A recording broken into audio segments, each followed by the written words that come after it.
Assalamualaikum warahmatullahi wabarakatuh.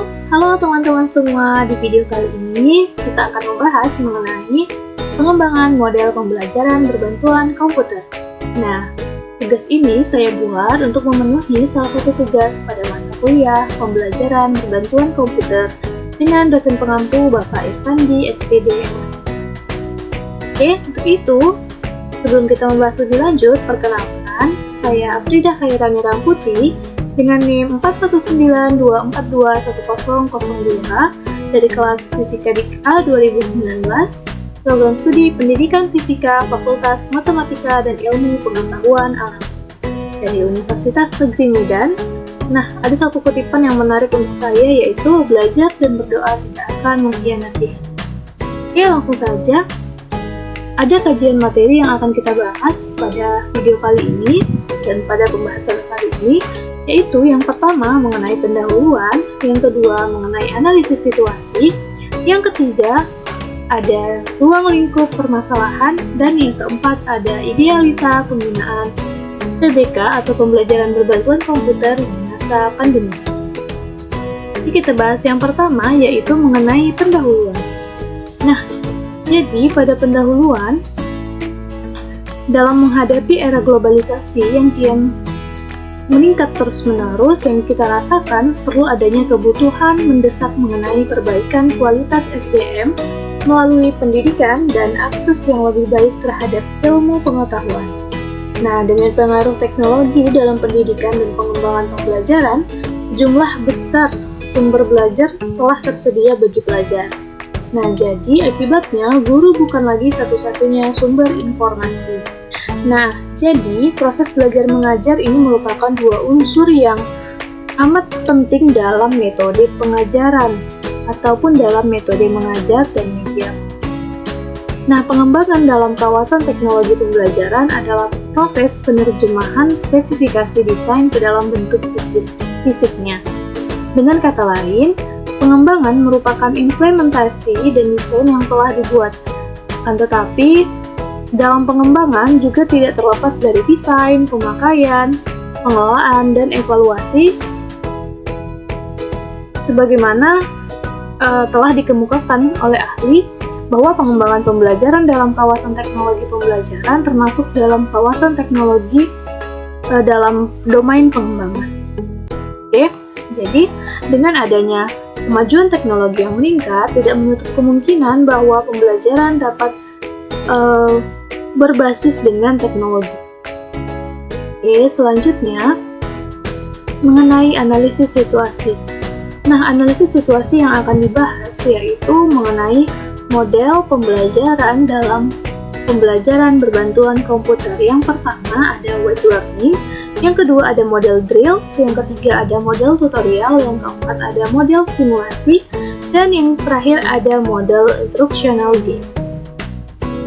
Kita bahas satu persatu, yaitu yang pertama model web learning. Nah, jadi pembelajaran berbasis web learning ini ialah proses belajar mengajar yang dilakukan dengan memanfaatkan jaringan internet, sehingga disebut juga dengan e-learning.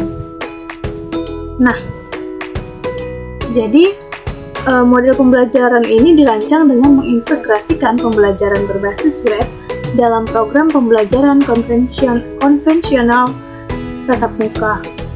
Nah, di mana proses pembelajaran konvensional tatap muka dilakukan dengan pendekatan Student Centered Learning atau SCL melalui kerja kelompok.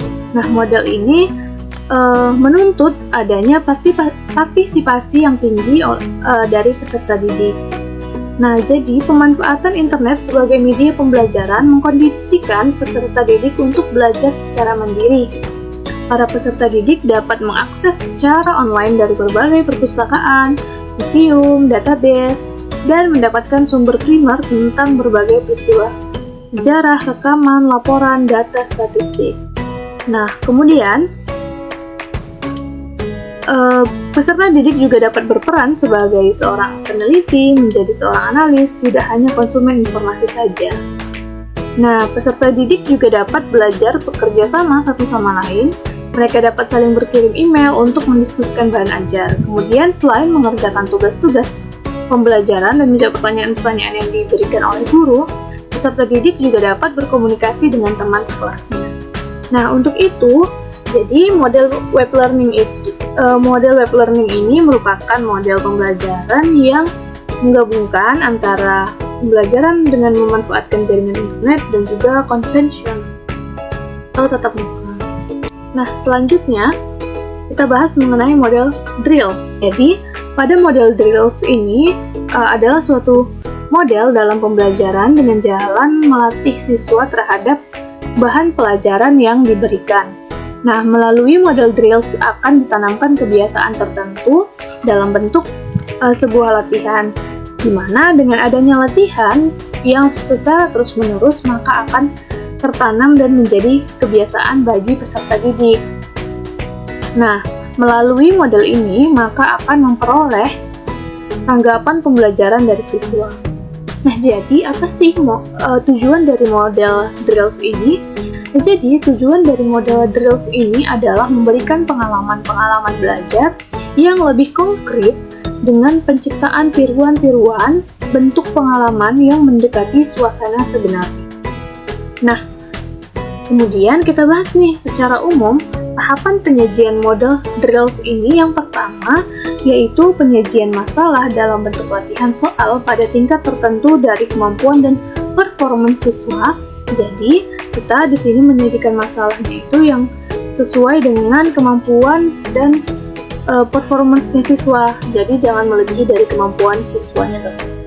Kemudian, yang kedua, siswa mengerjakan soal-soal latihan, di mana di sini siswa mengerjakan soal-soal latihan yang sudah kita berikan. Kemudian yang ketiga, program merekam penampilan siswa, mengevaluasi, kemudian memberikan umpan balik. Nah, jadi perlu adanya evaluasi dari apa yang sudah dikerjakan siswa, kemudian juga kita memberikan umpan balik ataupun memberikan penguatan terhadap apa yang sudah dikerjakan siswa. Kemudian yang terakhir, jika jawaban yang diberikan siswa benar, maka lanjut kepada materi berikutnya. Tetapi jika jawaban siswa salah, maka program menyediakan fasilitas untuk mengulangi latihan atau melakukan remedial. Baik, selanjutnya mengenai model tutorial. Nah, pada model tutorial ini, di mana pada dasarnya itu sama dengan program bimbingan yang bertujuan memberikan bantuan kepada siswa agar dapat mencapai hasil belajar yang secara optimal. Nah, kegiatan tutorial ini memang sangat dibutuhkan sebab siswa yang dibimbing melaksanakan kegiatan mandiri yang bersumber dari modul-modul dalam bidang studi tertentu.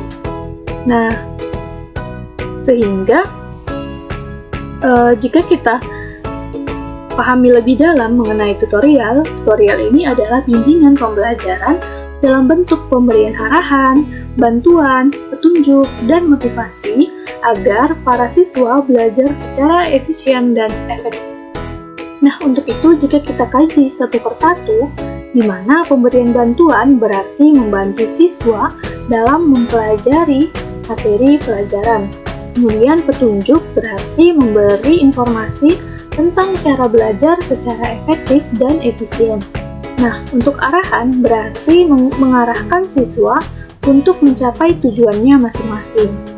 Nah, motivasi sendiri berarti menggerakkan para siswa dalam mempelajari materi, mengerjakan tugas-tugas, dan mengikuti penilaian. Nah, serta bimbingan berarti membantu para siswa memecahkan masalah-masalah dalam belajar. Nah, untuk itu, tahapan ataupun langkah-langkah pembelajaran berbasis komputer dengan model tutorial ini yakni yang pertama, penyajian informasi atau presentation of information, yaitu berupa materi pelajaran yang akan dipelajari oleh siswa. Kemudian yang kedua, pertanyaan dan respon atau question of response, yang berarti berupa soal-soal yang harus dikerjakan oleh siswa. Kemudian yang ketiga, penilaian respon, di mana komputer akan memberikan respon atau jawaban yang diberikan siswa. Yang keempat yaitu pemberian balikan respon atau providing feedback about a response, yang memiliki arti yaitu setelah selesai program akan memberikan balikan apakah telah sukses atau berhasil atau harus mengulang. Yang kelima yaitu pengulangan. Yang keenam segmen peraturan pelajaran. Nah, jadi dalam menerapkan model tutorial ini tentunya tetap berbantuan dengan komputer serta kita menggunakan komputer. Selanjutnya, model instructional games. Nah, di mana model instructional games ini merupakan salah satu bentuk metode dalam pembelajaran berbasis komputer. Karena tujuan instructional games adalah untuk menyediakan pengalaman belajar yang memberikan fasilitas belajar untuk menambah kemampuan siswa melalui permainan yang mendidik. Nah, instructional games ini juga tidak perlu menirukan realita, namun dapat memiliki karakter yang menyediakan tantangan yang menyenangkan bagi siswa. Keseluruhan permainan dalam instructional games memiliki komponen dasar sebagai pembangkit motivasi dengan memunculkan cara berkompetisi untuk mencapai sesuatu yang diharapkan, yaitu untuk tercapainya tujuan pembelajaran. Nah, di dalam model instructional games ini memiliki karakteristik. Yang pertama itu ada tujuan, di mana setiap permainan harus memiliki tujuan, yaitu tujuan pembelajaran yang telah ditetapkan. Kemudian yang kedua ada aturan, yaitu penetapan setiap tindakan yang dapat dilakukan dan tidak dapat dilakukan oleh pemain. Kemudian yang ketiga, kompetisi seperti menyerang lawan, melawan diri sendiri, melawan kesempatan atau waktu yang telah ditetapkan. Yang keempat ada tantangan, yaitu menyediakan beberapa tantangan dalam games tersebut.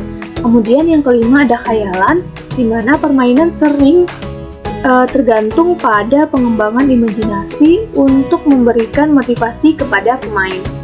Yang keenam ada keamanan, di mana permainan menyediakan jalan aman untuk menghadapi bahaya nyata seperti permainan peperangan. Dan karakteristik yang terakhir yaitu hiburan, di mana hampir semua permainan itu gunanya atau manfaatnya untuk menghibur. Nah, permainan dalam pembelajaran itu berperan sebagai penumbuh motivasi. Nah, sedangkan pada komponen instructional games itu yang pertama ada pendahuluan, di mana tujuannya untuk menetapkan tahapan dalam permainan dan menjamin siswa agar dan akan mengerti apa yang akan dilakukan. Kemudian ada bentuk instructional games, di mana pada bagian ini meliputi skenario, tingkatan permainan, pelaku permainan, aturan permainan, tantangan dalam pencapaian tujuan, rasa ingin tahu, kompetisi positif, hubungan bermakna antara bermain dan pembelajaran, kemampuan melawan kesempatan, menang atau kalah, pilihan permainan alur, atau langkah-langkah yang harus dilakukan seperti pergantian tipe kegiatan dan interaksi dalam bermain. Kemudian, komponen yang terakhir yaitu adanya penutup atau closing, di mana dalam penutup, permainan yang harus diperhatikan adalah memberitahu siapa pemenangnya dengan memberikan skor terbaik, memberikan penghargaan, baik berupa benda, seperti uang, makanan, atau berupa tambahan permainan secara cuma-cuma. Nah, selanjutnya kita akan membahas mengenai model simulasi. Nah, model simulasi ini pada dasarnya merupakan salah satu strategi pembelajaran yang bertujuan memberikan pengalaman belajar yang lebih konkret melalui penciptaan tiruan-tiruan, bentuk pengalaman yang mengikuti suasana sebenarnya dan berlangsung dalam suasana yang tanpa resiko. Terus apa sih model simulasi ini? Jadi, model simulasi adalah CBI yang menampilkan materi pelajaran yang dikemas dalam bentuk simulasi-simulasi pembelajaran dalam bentuk animasi yang dapat menjelaskan konten secara menarik, hidup, dan memadukan unsur teks, gambar, audio, gerak, dan paduan warna yang serasi dan harmonis. Baik, selanjutnya kita akan membahas mengenai ruang lingkup dari permasalahan ini. Nah, jadi seperti yang kita ketahui bahwa dunia pelatihan di Indonesia semakin mengalami perkembangan yang signifikan. Perkembangan ini terlihat dari semakin beragamnya metode pembelajaran yang digunakan. Nah, metode ataupun model yang digunakan banyak memanfaatkan berbagai media untuk meningkatkan kualitas hasil dari pembelajaran. Dan perkembangan berbagai media pembelajaran ini seiring dengan adanya kemajuan teknologi yang semakin pekat. Yang semakin pesat maksud saya. Nah, jadi dengan dunia pelatihan di Indonesia yang semakin mengalami perkembangan, yang perkembangannya itu signifikan, dan juga perkembangan berbagai media pembelajaran dengan adanya kemajuan teknologi yang semakin pesat, sehingga bentuk perkembangan teknologi informasi yang dapat dimanfaatkan sebagai media pembelajaran adalah menggunakan e-learning, di mana e-learning merupakan inovasi yang dapat dimanfaatkan dalam proses pembelajaran yang tidak hanya dalam penyampaian materi pembelajaran saja, tapi juga dapat perubahan dalam kemampuan berbagai kompetensi peserta didik. Nah, kemudian apa sih idealita penggunaan pembelajaran berbantuan komputer pada masa pandemi? Jadi, seperti yang kita tahu bahwa pembelajaran jarak jauh selama masa pandemi ini terus dilakukan dan dirasakan baik bagi siswa maupun mahasiswa. Nah, pembelajaran jarak jauh atau yang kita sebut dengan istilah pendidikan jarak jauh atau PJJ ternyata bukan saat ini saja penerapannya. Hal ini sudah banyak diterapkan sejak dahulu, yang dilakukan secara terpisah antara instruktur dan narasumber di luar kelas, sehingga tidak terjadi pertemuan tatap muka secara langsung, dan pembelajarannya itu dilakukan dengan memanfaatkan chatting maupun berkirim email. Nah, ternyata pembelajaran jarak jauh ini bukan hanya saat masa pandemi saja, tetapi sudah ada bahkan dari beberapa tahun yang lalu. Nah, jadi semenjak adanya masa pandemi ini, jadi kita bisa menerapkan pembelajaran jarak jauh yang ternyata sebelumnya juga sudah pernah digunakan seperti itu. Nah, objek dari sistem pembelajaran jarak jauh ini ada pada peserta didik, guru, ataupun pengajar yang hanya sebagai fasilitator. Berbeda dengan halnya pembelajaran secara tatap muka langsung, di mana guru bertugas menjelaskan seluruh materi seperti ceramah, sedangkan dengan PJJ ini, objeknya adalah murid atau peserta didik tersebut. Nah, di mana lagi-lagi pada pembelajaran di masa pandemi ini, siswa dituntut harus aktif dalam pembelajaran dengan dapat memanfaatkan teknologi seperti forum diskusi grup melalui WhatsApp dan media komunikasi lainnya. Nah, ternyata media teknologi tidak hanya Google saja nih yang dapat kita gunakan untuk menunjang pembelajaran jarak jauh. Ternyata ada media-media lain yang dapat kita gunakan dalam penerapan pembelajaran jarak jauh di masa pandemi ini, yaitu seperti Zoom, seperti e-learning, kemudian WhatsApp, Google Meet, dan lain sebagainya. Nah, tentunya dengan menggunakan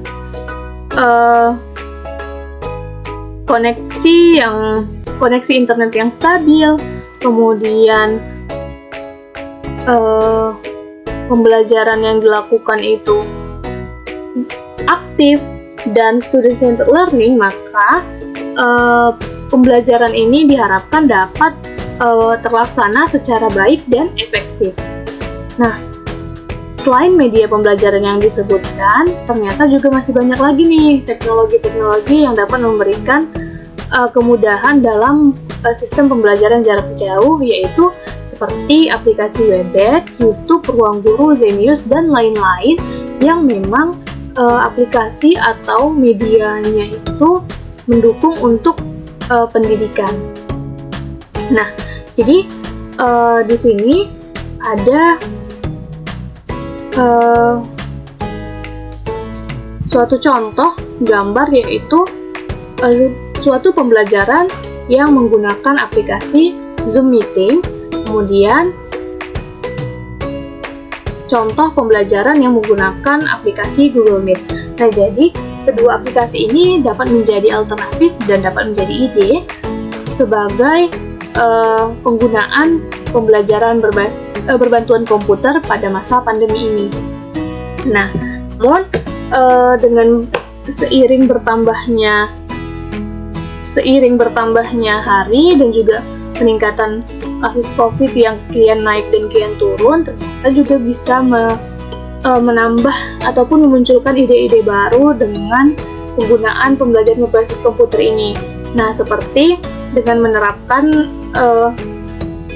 pembelajaran yang berbasis hybrid learning. Nah, jadi ternyata dengan kasus COVID yang kadang meningkat, kadang menurun, itu sudah membuka kembali sekolah-sekolah untuk melangsungkan pembelajaran tatap muka.